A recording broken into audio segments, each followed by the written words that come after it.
Hello, Teaching Strategies Management Team. My name is Greta Freeman, and Allison has asked me to answer some questions for you on developmentally appropriate practice, early childhood learning environments, and tracking children's learning. Just a little bit about me. I'm married and have two teenagers. I live in Western North Carolina, and I have been in early childhood and elementary education for over 20 years.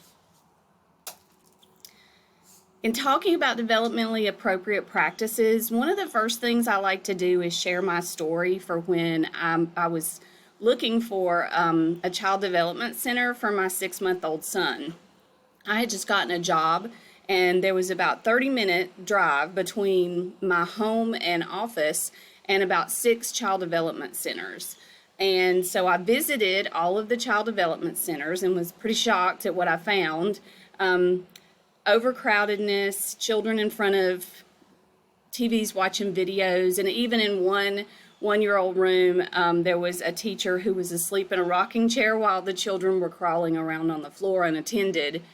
So I was about to give up, and one of my colleagues told me about a child development center, which was about 20 minutes out of the way, but I decided to go and check it out. And when I pulled into the parking lot, I kind of knew just by looking at the outdoor environment that this was probably going to be the place. So I went on a tour and visited the classrooms and saw tons of interaction between the adults and children, lots of play going on, lots of peer-to-peer interaction, and just a beautiful, colorful, vibrant child work on the walls environment.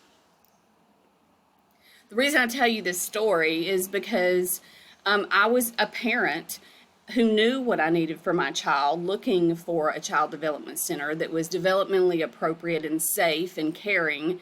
And that's what our parents are looking for. That's what they want when they're searching for a place to put their child, for someone to care for them while they're working. So when I talk to teachers about developmentally appropriate practices, I usually ask them, why do you do what you do? And you usually get the same kinds of answers. I love kids.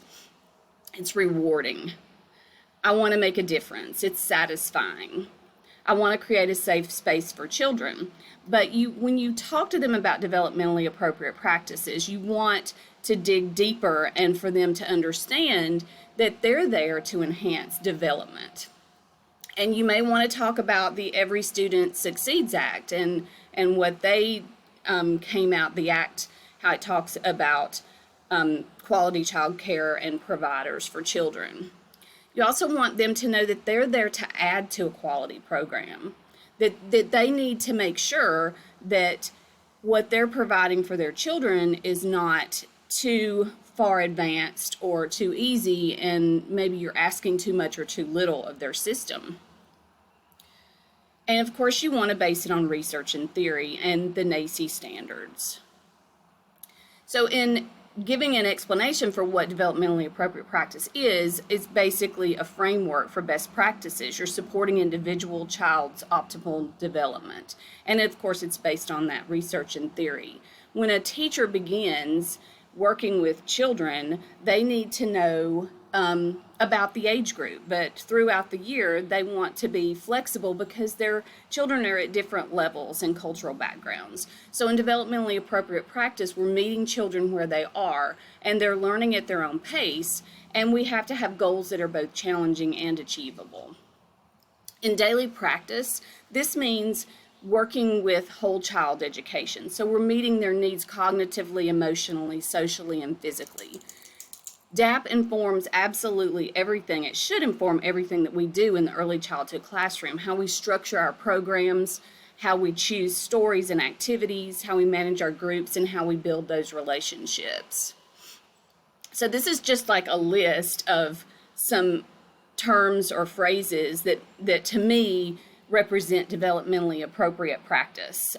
We want children to have lots of space and choice. We want it to be literacy-rich environment, creative thinking going on. We want them to be curious and explore and engage. We want lots of materials, but not so cluttered. We want it to be challenging yet achievable, of course, individualized and differentiated. We want them to be in a trusting environment, lots of active learning and play going on. We want there to be interactive, the adults to be interactive, listening and observing children. We want the children to feel secure and trusting of the adults that they're with, confident. We want them to be self-aware. There needs to be a really good family connection, parent connection. And then we have to make sure that we're meeting those social and emotional needs. Of course, it needs to be joyful. So in looking at the early childhood learning environment, the role of the environment, to me, it's like it's another teacher, the environment is. We want the early childhood learning environment to scream, welcome, come in, create, play, explore. In the environment, we're building relationships. We want the adults, the teachers, to be at the child's level. We want peer-to-peer interaction. We want even individual interactions with themselves so that they can learn from themselves. We want all kinds of active hands-on experiences, exploring indoor and outdoor, dancing, singing, working with adults and children, playing with blocks and centers. The space, there needs to be a lot of space, but not cluttered. We want the furniture, of course, to be at the children's level. We want the materials to be at the children's level so that they can be able to get those. Of course, safe. We want them to have lots of choices and autonomy.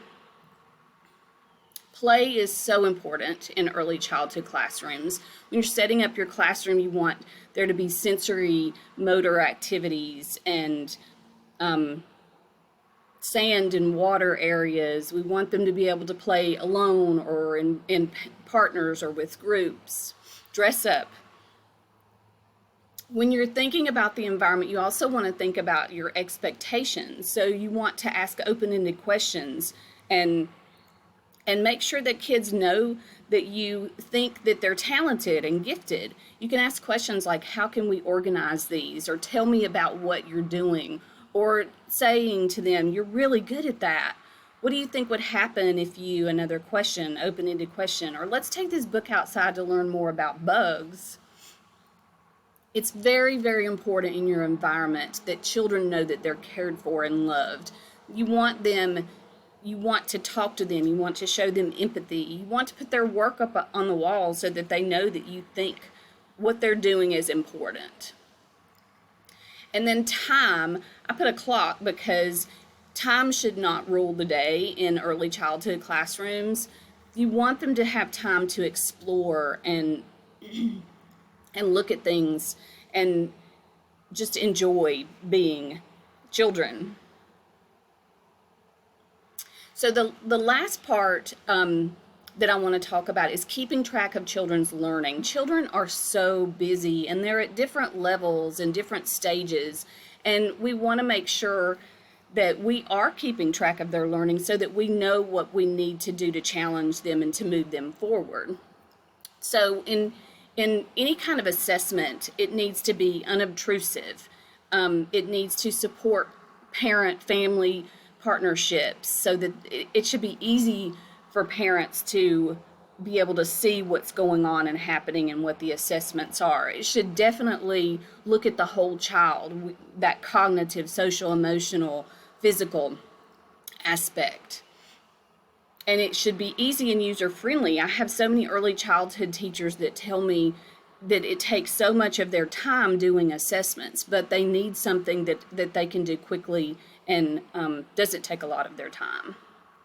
It should be individualized, research-based, authentic, objective, aligned with the standards, of course, easy to remember. It should inform their classroom practice, and it should build on family partnerships. And those are terms that I got directly from teaching strategies. So the GOLD instrument is really good. It's user-friendly, And I'm using this just because I know that this is one of the best instruments out there for teachers, and just what teachers have said about this instrument is really positive. So you need an instrument that can capture, organize, and store those notes, photos, videos, student work, so that you can have this quickly and use it to inform your classroom practice. So just a final thought: if you allow students to learn at their own pace in a developmentally appropriate environment with developmentally appropriate practices, and you have caring, interactive adults, allow children to explore and discover and question, they are going to learn naturally. It's going to be a wonderful, happy experience. Thank you so much for listening to me answer these questions and try to explain my thoughts and feelings on developmentally appropriate practices and the classroom childhood learning environment and tracking children's learning.